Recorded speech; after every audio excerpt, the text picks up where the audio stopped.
Assalamualaikum warahmatullahi wabarakatuh. Berjumpa kembali dengan Bapak dalam pelajaran komputer, yang mana sekarang kita sudah masuk ke semester yang kedua. Ya, bukunya sudah berganti. Bagi yang belum mempunyai buku, ya nanti bisa mengambil ke sekolah. Kita akan mempelajari materi pada hari ini adalah tentang mengenal komponen perangkat keras. Ya, ini ada bab 1 halaman ketiga di kelas 2 ini. Apa saja komponen-komponen perangkat keras yang ada di dalam komputer? Nanti kita pelajari ya. Nah, komputer itu adalah sebuah kumpulan dari berbagai perangkat keras. Jadi komputer itu tidak terdiri dari satu hal, tapi terdiri dari berbagai komponen perangkat keras. Nah, setiap perangkat itu mempunyai fungsinya masing-masing. Ya, nanti kita akan pelajari. Nah, terus komponennya apa saja sebelum kita masuk ke perangkat keras? Terus komponennya apa saja? Nah, komponennya itu ada 3. Nah, ini ada elemen utama penyusun sistem komputer. Yang pertama, ada perangkat keras atau istilahnya hardware. Yang kedua, perangkat lunak atau istilahnya software. Dan yang ketiga adalah user atau orang yang menggunakan komputer. Oke, apa sih Pak itu hardware, software, sama user? Nah, oke, yang pertama kita akan pelajari adalah perangkat keras atau atau hardware.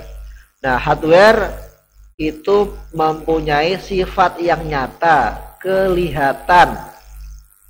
Nah, ini kelihatan kan? Ada yang tahu nggak ini dari ke-6 perangkat keras ini, ada yang tahu fungsinya apa saja? Ya, ada yang tahu fungsinya? Nah, jadi hardware itu adalah perangkat keras atau perangkat yang sifatnya memang nyata, terlihat. Fungsinya untuk apa? Menjalankan komputer. Yang pertama, ada yang tahu ini apa? Nah, ini adalah CPU. Ya, singkat tulis saja CPU ya. CPU. Nah, CPU ini apa? CPU adalah sebagai pusat pengendali. Nah, di dalam CPU ini ada yang namanya mainboard atau motherboard. Ya, ini ada di dalam komputer, ada di dalam CPU ya. Namanya motherboard atau mainboard. Nah, mainboard ini apa? Sebagai pusat kendali. Ini di sini ada prosesor atau otak komputer. Kemudian di sini nanti ada RAM sebagai memorinya ya. RAM-nya semakin besar semakin bagus. Dan kemudian ini apa? Ada yang tahu kotak putih ini? Ini namanya hard disk. Hard disk ini digunakan untuk menyimpan data. Nanti hard disk ini akan dihubungkan ke dalam mainboard atau motherboard. Selain hard disk, ada juga alat yang digunakan untuk menyimpan. Kalian mungkin sudah tahu yang bentuknya kecil ya, yaitu ada flash disk. Nah, motherboard, kemudian ada hard disk. Nah, nanti di sini ada prosesor. Semua akan diletakkan di dalam CPU casing ini ya. Itu yang pertama. Yang kedua, selain ada CPU, ada juga yang namanya yang namanya seperti TV.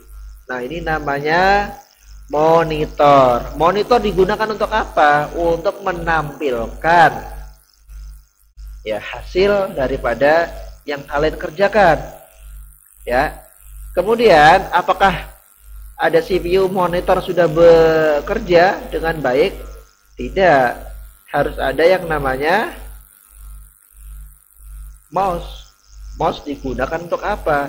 Menggerakkan. Nih, seperti Bapak gerak-gerakin. Ini adalah pointer. Digunakan untuk memerintah komputer. Mouse bentuknya mirip seperti tikus. Makanya disebut mouse. Kan mouse dalam bahasa Inggris artinya tikus. Mouse itu punya tombol kiri dan tombol kanan. Ya, biasa yang kita pakai adalah tombol kiri. Selain mouse ada juga keyboard. Keyboard digunakan untuk memerintahkan, contoh mengetik, ya, dan pahamlah apa fungsi keyboard itu. Oke, kita lanjut. Yang kedua ada software. Software apa pengertiannya? Nah, software disebut juga sebagai suatu data yang diprogram, diformat, dan disimpan secara digital. Ya. Jadi software itu bisa dibilang aplikasi. Udah gampangnya. Kalau di sini pengertiannya adalah sering disebut sebagai suatu data yang diprogram, diformat, dan disimpan secara digital. Bahasa gampangnya aplikasi. Nah, aplikasi itu banyak ya. Ada aplikasi sistem operasi, ada aplikasi komputer, dan lain-lain. Oke. Contoh, aplikasi atau software yang ada di dalam komputer yang paling sering kalian pakai untuk menggambar adalah software atau aplikasi bernama Paint. Ya, itu. Nanti kita akan mempelajari lebih lanjutnya. Ya, dari kelas 1 kalian juga sudah mempelajari tentang menggambar Paint ya. Kelas 2 semester 1 pun sama. Yang ketiga, yang berikutnya, ini tadi Bapak udah terangin ya, bagian-bagian software. Nih, ada sistem operasi. Nah, ini operating system ya, setiap komputer pasti ada sistem operasinya. Ada Windows 7, Windows 8, bahkan yang terbaru adalah Windows 10. Ya, ini untuk mengelola perangkat. Kemudian yang kedua, aplikasi komputer. Nah, ini gunanya untuk apa? Mengorganisir segala program dalam komputer. Tadi Bapak bilang ada Paint, Microsoft Word, Microsoft Excel, dan ada game-game yang lainnya. Kemudian yang ketiga ada pemrogram komputer. Ini gunanya untuk apa sih? Membuat program yang dikehendaki. Nah, ini orang yang memakai ini membuat program namanya programmer ya. Dan yang keempat pemrogram pada komputer untuk memprogram sistem dalam komputer. Nah, tapi nanti kita akan pelajari pelan-pelan. Kemudian yang ketiga, user atau pengguna. Siapa itu user pengguna? Ya kita, orang yang memakai komputer, orang yang menggunakan komputer. Komputer bisa cerdas, bisa pintar, bisa bagus, tergantung yang pakai. Kalau yang pakai pintar, komputernya juga jadi bisa. Ya, sama-sama membuka Paint.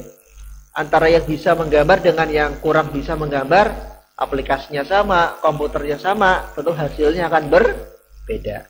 Jadi ada 3 hal elemen utama penyusun komputer ya. Ada hardware atau perangkat keras, software perangkat lunak, dan user atau orang atau manusia yang menggunakan komputer. Itu aja materi pada hari ini.